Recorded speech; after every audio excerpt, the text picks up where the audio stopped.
제가 가장 먼저 말씀드리고 싶은 게 뭐냐면 걷는 것보다 자세.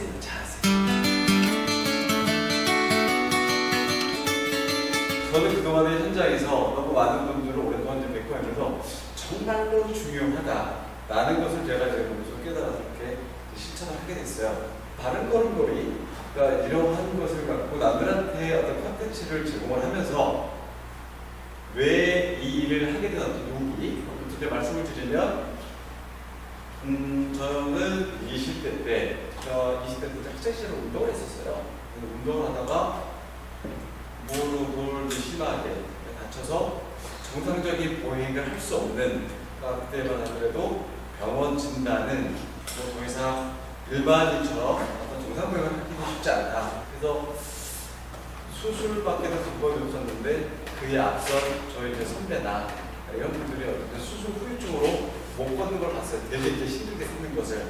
목발하고 쉽지 않은 걸 오래 했어요. 그 뒤로 육체적인 걸 떠나서 왔던 게 뭐냐면 지금은 되게 이제 흔한 어떤 그 정신질환이겠죠. 공황장애의 어떤 이제 그런 거를 진단을 받고 육체적인 것보다 심리적인 상태에서 더 힘들게 살았던 것 같아요. 그러면 미래에 대한 어떤 불안감, 이런 거에서 오는 어떤 강박증, 이런 거를 제가 경험을 했고, 그 뒤로 육체적으로 죄리는 것이 어느 부상이 좀 심하더라도 시간이 지나면 자연 치유는 돼요. 즉 우리가 상처가 나면은 아물죠. 어느 때가 되면 분명히 아물어요. 근데 그게 후유증이 있냐 없냐 이런 거였겠죠. 제가 그때 깨달은 게 뭐 단순히 걸음걸이 팔자고로 그리다 이런 거 문제가 아니라 일상에서 내가 두 다리로 걸어서 생활하는데 너무너무 어려운 거예요. 그래서 저는 20대 때 제 꿈이, 그러니까 드림이겠죠. 앞으로 어떤 직업을 무엇을 갖고 어떻게 세상을 살겠다. 이거보다 정상적으로 두 발로 건강하게 걷는 사람들이 정말 부러웠어요. 내가 다시 저렇게 걸을 수 있을까? 뭐 우물도 목마른 사람이 탄다고. 저는 제가 불편하니까 그거를 연구할 수밖에 없었어요. 그래서 우리가 단순히 생각하던 자세와 걸음걸이는 그냥 일상에서 보는 느낌? 별 보기 안 좋아. 뭔가 좀 이상해. 이 정도지. 몸이 불편한데 걸음걸이가 잘못돼서 그럴까? 아니면 자세가 잘못돼서 허리가 아프고 무릎 아프고 이런 생각들은 잘 안 나잖아요. 그래서 저는 그걸 정말로 깨달아서 어느 날 어느 순간부터 그렇게 하면 오늘은 다리 통증이 심하고 오늘은 괜찮고 그 차이가 뭐지? 아는 것을 갖고 줬는데 스스로 깨달을 수밖에 없었어요. 그래서 거기서 이제 얻어지는 것을 이제 제가 정리를 하고 이제 보호도 하고 그러면서 지금까지 이게 직업이 돼서 이렇게 왔어요. 제가 어떤 체험, 제가 많은 분들을 교육을 통해서 또 이렇게 강의 나가면서 체험적인 것도 많이 있었지만 제 스스로가 자세와 걸음걸이가 주는 가치는 너무너무 컸다. 그것이 육체적으로, 심리적으로 저는 이 이론을 갖고 제가 지금 나들 앞에서 이렇게 여러분들 앞에서 그런 주제를 갖고 이야기를 하고 있어요. 그래서 지금 꼭 인터넷 저번 이제 통화하고 오셨는데 제가 먼저 질문 드릴게요. 어디가 어떻게 이상해서 걸음걸이에 대한 것을 생각하시고 저한테 연락까지 주시게 됩니다. 평소에 걷는 모습이 뒷모습이 조금 뭔가 이상하다. 뭔가 약간 그러니까 보통 사람들을 봤을 때 좀 이상하다. 그런 얘기를 몇 번 들어가지고 네. 그래서 이렇게 해보고 저렇게 걸어봤는데 일상생활에서는 그게 크게 불편은 없지만 네. 아무래도 그런 얘기를 몇 번씩 듣다 보니까 좀 신경 쓰이고 그것은 어떻게 보면 내 스스로보다 남의 시선에 의한 그 걸음걸이 형태가 좀 이상하다는 어떤 그 판단에 의해서 보수하게 되는 생각을 하신 거죠. 저한테 오시는 분들이 젊은 친구들보다는 아무래도 육체적으로 건강 아니면 재활적으로 필요하신 분들이 자세와 걸음걸이를 많이 접근을 하시기 때문에 오셔요. 그러니까 프로그램 진행되는 게 이제 수업 진행을 이론을 짧게 하고 같이 한번 진행을 해보는 건데 제가 가장 먼저 말씀드리고 싶은 게 뭐냐면 걷는 것보다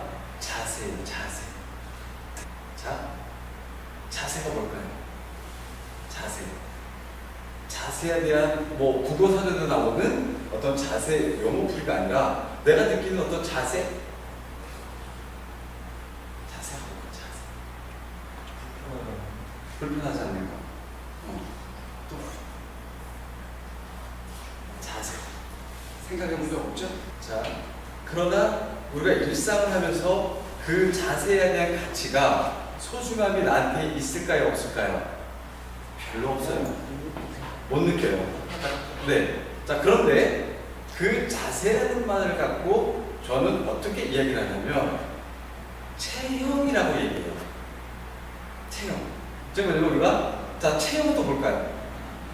체형은 그렇죠. 몸의 생김새.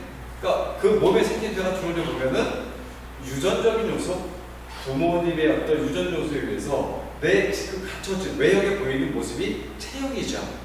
자, 그런데 여기에는 선천적인 체형. 자, 이것을 다시 이야기하면 건강한 자세가 있을 수 있고 또 아름다운 자세라고 표현 안 해요. 아름다운 체형이라고 얘기를 해요. 그러면 아름다운 체형으로 들어가면 자, 체형을 부분적으로 한번 생각을 해볼까요? 자, 안 좋은 체형, 좋지 않은 체형, 틀어지고 또 처지고. 네. 그리고 또 뭐가 있을까요? 여자들이 조금 더 이렇게 와닿는 어떤 그거에 대해서 느낄 수 있는 거. 골반? 한마디로 얘기하면 다이어트예요. 다이어트도 체형이에요. 자, 살이 쪄서 다이어트가 되면 무엇이 변하는 거예요? 체형이 변하는 거예요. 체형이. 근데 우리가 이 체형을 변하게 하는 거, 건강한 거, 아름다운 체형. 자, 이것을 좌우하는 것이 뭘까? 자세예요. 자세.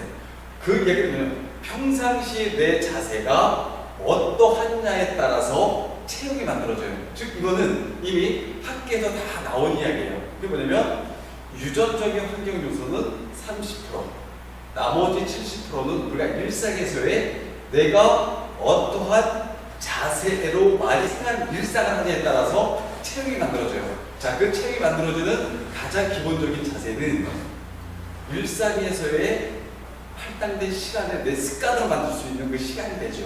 자, 그거에 가장 많이 하는 것은 직업이에요. 그래서 직업별로 체형이 달라요. 자, 이 이야기에 제가 동의를 하지 않았어요. 직업별로 체형이 다르다. 네. 늘 앉아있는 직업을 갖고 있는 사람과 많이 움직이는 사람의 체형이 같을까요? 틀릴까요? 다르죠.